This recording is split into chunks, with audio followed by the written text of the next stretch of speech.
Guys இன்னைக்கு நம்ம இந்த இடத்த சுத்தம் பண்ணி இந்த இடத்துல வேற ஒரு விஷயத்தை வர வைக்க போறோம். நம்மளோட பீட்டா டேங்க்ஸ் எல்லாம் கிளியர் பண்ணிட்டு நம்ம இங்க வேற டேங்க் செட் பண்ண போறோம். டிவில பாருங்க யார் பாட்டு ஓடிட்டு இருக்குன்னு. நமக்கு பிடிச்ச சாங் அப்படியே கேட்டுக்கிட்டே நம்ம வேலையை ஸ்டார்ட் பண்ணலாம். மேல இருக்க டேங்கை ஃபர்ஸ்ட் நம்ம க்ளீன் பண்ணணும். இந்த டேங்கை தான் நம்ம உள்ள வைக்க போறோம். சரி ஓகே, நான் இந்த டேங்கை கழுவி காய வச்சிடறேன். நெக்ஸ்ட் பார்த்தீங்கன்னா உள்ள தான் நம்ம இடத்த செட் பண்ணோம். நீங்க கீழே பார்க்குற அந்த மேட்டு செல்ஃப்ல ஒட்டியிருக்க அந்த ஸ்டிக்கர்ஸ் எல்லாமே நானே ஒரு விஷயத்துல இருந்து கட் பண்ணி செஞ்சது. கொஞ்ச நேரம் கழிச்சு டேங்க் காஞ்சிடுச்சு, போய் எடுத்துட்டு வந்து செட் பண்ணிட்டேன். ஆக்சுவலாக நீங்கள் கண்டுபிடிச்சிட்டு இருப்பீங்கன்னு நினைக்கிறேன். நான் டேங்கை மேலே செட் பண்ணுறேன்னு சொல்லியிருந்தேன், ஆனால் கீழே செட் பண்ணிட்டேன். ஏன்னு பார்த்தீங்கன்னா ரொம்ப பெருசாக இருந்துச்சு. நெக்ஸ்ட் பார்த்தீங்கன்னா கொஞ்சம் மண் எடுத்துகிட்டு வந்துக்கிட்டேன். அப்புறம் தண்ணி ஃபில் பண்ணதை காட்ட முடியல. ஏன்னு பார்த்தீங்கன்னா ஃபோன் அப்பன்னு பார்த்து சாஞ்சிடுச்சு. அதனால் நான் அந்த வீடியோவை எடுக்க முடியல. நான் போடுற வீடியோ எல்லாமே ஒரு ஆளாக நானே எடுத்து நானே எடிட் பண்ணி நானே வாய்ஸ் கொடுத்து போடுறதால கொஞ்சம் கஷ்டமாக இருக்குது. என்னடா இவன் டீ கப்பை உள்ள விட்றான்னு பார்க்காதீங்க. அதில் தான் நம்ம அந்த சாண்டை அள்ளி பொறுமையாக போட போகிறோம். நீங்கள் சாண்டை நல்லாவே வாஷ் பண்ணிக்கணும். நான் கொட்டுறது பார்க்குறது உங்களுக்கு ஈஸியாக இருக்கலாம், ஆனால் அந்த சாண்டை நான் நிறைய வாட்டி வாஷ் பண்ணி வெயிலையும் காய வச்சேன். ஆனால் நீங்கள் கொஞ்சம் ஈரத்தோடையே வச்சுக்கணும். அப்போ தான் தண்ணியில் கொட்டும் போது சதறாமல் போகும். எப்படியா இருந்தாலும் கொட்டும் போது கொஞ்சம் பொல்யூஷன் ஆகிற மாதிரி தான் இருக்கும் தண்ணி, ஆனால் கொஞ்ச நேரத்தில் அதுவும் சரியாயிடும்.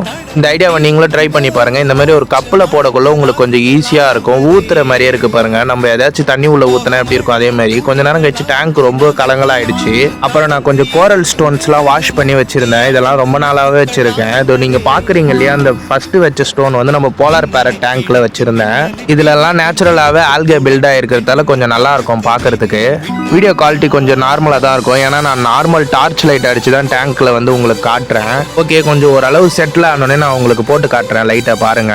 லைட் அடிச்சு பார்த்தா ரொம்ப நல்லா தான் இருந்துச்சு. தண்ணி செட்டில் ஆனோடனே இன்னும் கிளியரா இருக்கும். நெக்ஸ்ட் பார்த்தீங்கன்னா இதுதான் நம்ம போட போற எல்இடி லைட். இது அக்வாரியமுக்குன்னே யூஸ் பண்றது. சும்மா அப்படியே பிடிச்சிக்கிட்டே ஆன் பண்ணி பார்த்தேன், நல்லா தான் இருந்துச்சு. நான் ஒரு விஷயத்த சொல்ல மறந்துட்டேன், மோட்டரும் ஃபிக்ஸ் பண்ணிட்டேன். நார்மல் பபுலேஷன் ஏர் பம்ப் தான். இந்த ப்ராடக்ட்லாம் நான் வந்து கொளத்தூர்ல தான் வாங்கினேன், ரொம்ப கம்மியான பிரைஸுக்கு. அப்படியே கொஞ்ச நேரம் வாட்டர்ல ஏரேஷன் ஃபில் ஆகட்டும்னு அப்படியே விட்டுட்டேன். பாருங்க, இன்னமும் அந்த டஸ்ட் பார்ட்டிகல்ஸ்லாம் மூவ் ஆகிட்டே இருக்கு.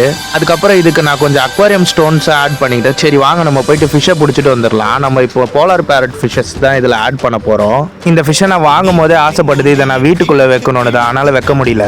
அந்த ஃபிஷ்ஷே வளர்ந்து இப்போ 2-3 பேட்ச் குட்டியே கொடுத்துருச்சு. இந்த ஃபிஷ்ஷும் நான் கொளத்தூரில் தான் வாங்கினேன். ஆக்சுவலாக 2 பேர் வாங்கினேன், ஆனால் இப்போ என்கிட்ட ஒரு பேர் தான் இருக்குது. இன்னொரு பேரில் இருக்க மேல் செத்து போயிடுச்சு. நீங்கள் நினைப்பீங்க இது ஏன் இந்த கல் பின்னாடி போய் ஒளிஞ்சிட்டு இருக்கு பயம்லாம் இல்லை. அந்த ஸ்டோன் சொன்னேன் இல்லையா, அதோட டேங்க்ல இருந்து தான் எடுத்தேன். அந்த ஸ்மெல்லுக்காண்டி அங்கே போய் ஒளிஞ்சிட்டு இருக்காங்க. அப்புறம் நம்ம லைட்டில் கலர்ஸ் எல்லாம் சேஞ்ச் ஆகும் பாருங்க. இந்த பிங்க் கலர், அப்புறம் ஒயிட் கலர், அப்புறம் 3மே கலந்த மாதிரி ஒரு கலர் வரும், நிறைய கலர்ஃபுல்ஸா. இந்த லைட்டை வாங்கினதுக்கு இன்னொரு முக்கியமான விஷயம், இதுல யூவி ரேன்னு சொல்லக்கூடிய அந்த வயலட் கலர் லைட் மாதிரி வரும். அந்த லைட் பார்த்தீங்கன்னா பேட் பாக்டீரியாஸையும் கொண்டுடும். அது மட்டும் இல்லாமல் ஆல்கேஸும் ஃபார்ம் ஆகாமல் கொஞ்சம் கம்மி பண்ணும். இது மட்டும் இல்லாமல் இந்த லைட்ல கிளாஸ் யூஸ் பண்ணியிருக்கிறதால மழை காலத்தில் கொஞ்சம் ஹீட்டும் தரும் உங்கள் டேங்க்குக்கு. கொஞ்ச நேரம் கழிச்சு வீடியோ எடுத்தேன், பயம் தெளிஞ்சு அப்படியே வெளியே வர ஆரம்பிச்சிட்டாங்க. அப்புறம் வீடியோ பார்க்குற நிறைய பேர் சப்ஸ்கிரைப் பண்ணாமலே பார்க்குறீங்க, கொஞ்சம் சப்ஸ்கிரைப் பண்ணி விட்டுருங்க. அப்புறம் ரெகுலராக நம்ம போடுற வீடியோஸ் எல்லாம் வாட்ச் பண்ணுங்க. Thank you, bye by.